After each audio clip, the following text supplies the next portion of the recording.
Hello and welcome. I'm your host Pritish Sanyal and you're listening to the 1% Project. Conversations that will help you understand how some of the smartest minds build, scale and operate new ideas and ventures. If you enjoy these conversations, do share and subscribe.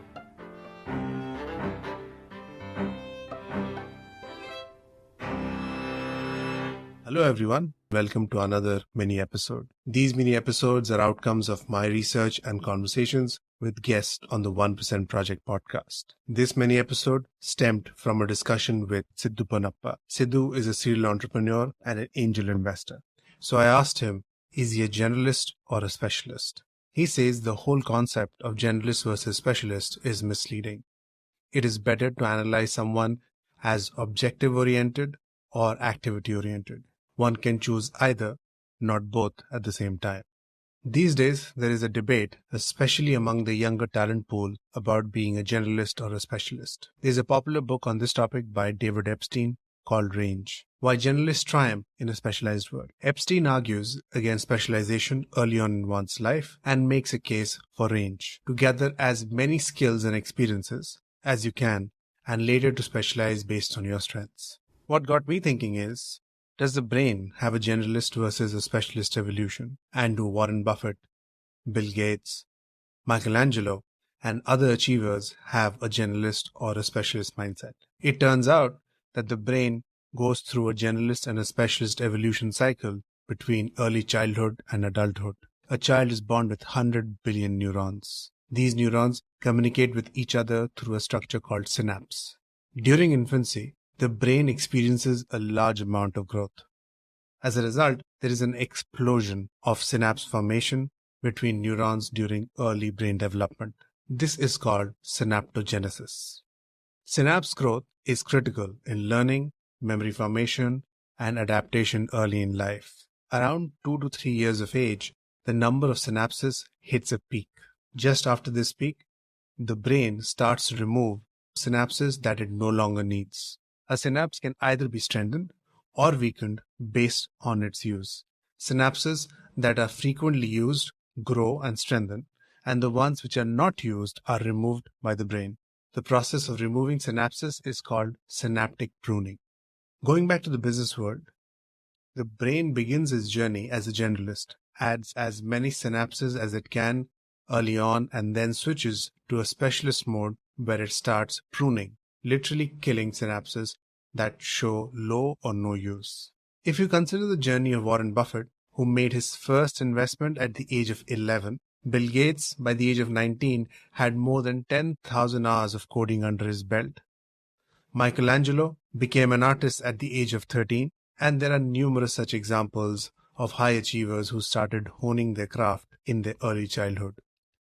David Epstein talks about Roger Federer as a generalist because he dabbled into skiing, wrestling, swimming, and skateboarding.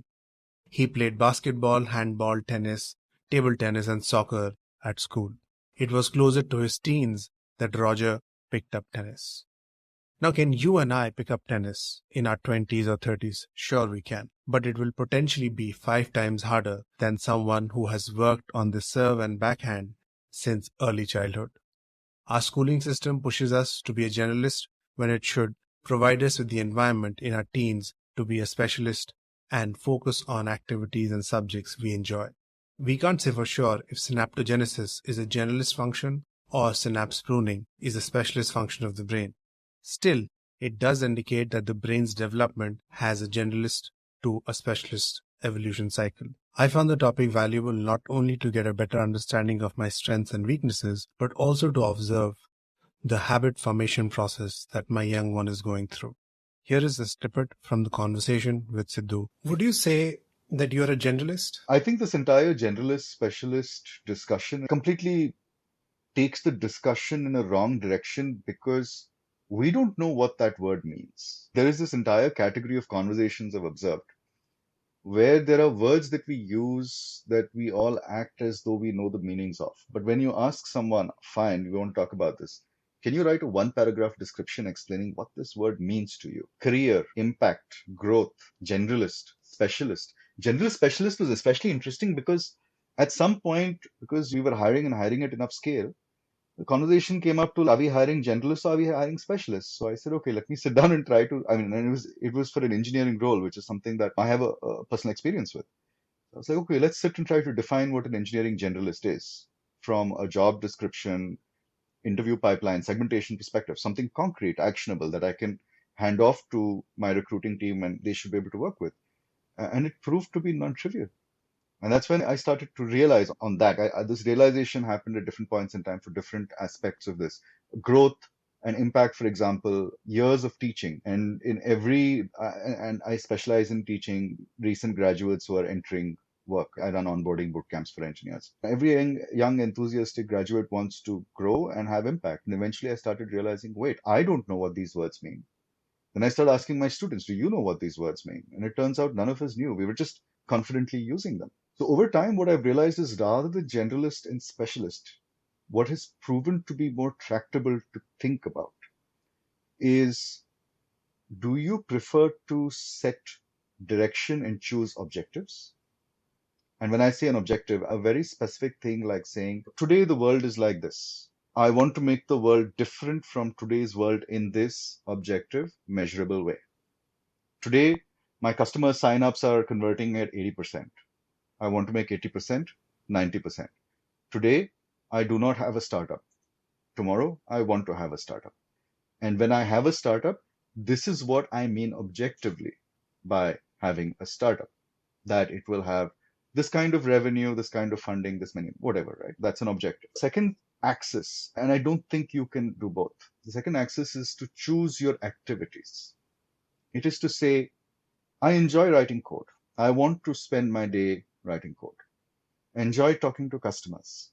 I want to spend my days talking to customers. I enjoy doing X, doing Y, doing Z. Now, you can be, while I've already said that I don't think I've come across a good working definition of a generalist and a specialist, if you stop and think about these two buckets, you'll notice that what we would categorize intuitively as generalists and specialists occur in both, right? There are people whom you would consider a generalist who spend all day writing code. There are people you consider generalists who set and decide objectives, right? Likewise for specialists. But over time, what I realized is, if you are the person who gets your kick out of deciding how you want things to change, you want to set objectives, you can't choose activities. You say, I want the world to go from X to X dash. If that involves what other people call sales and other people call marketing and other people call HR and other people call coding, for you is just what you need to do to move the world from X to X dash. For the second category, if you're the kind of person who says that I enjoy these activities and I want to be able to choose my activities, you can no longer choose objectives. You have to find spaces in the world where someone else has an objective. And for now, for today, for this window of time, what they desire in terms of an objective and what you desire in terms of an activity match. If you desire an activity, you can't set change the world type objectives. And when I say change the world, I don't mean that in the dramatic change the world. I mean that in terms of today the world is X, tomorrow the world is X dash. Here's the delta objective measurement. And I think it's more useful to think about things in these two terms. Do you want to be a person who decide what needs to happen in terms of changing something specific? Or do you want to be a person who picks activities? You can't do both at the same time. You can switch between them. There are economic consequences to switching between them because you lose momentum on one or the other. But you can't do both at the same time. If you like this mini episode, share it with someone who would find it valuable. You can drop me a line at Pritish@1%.live. Until next time.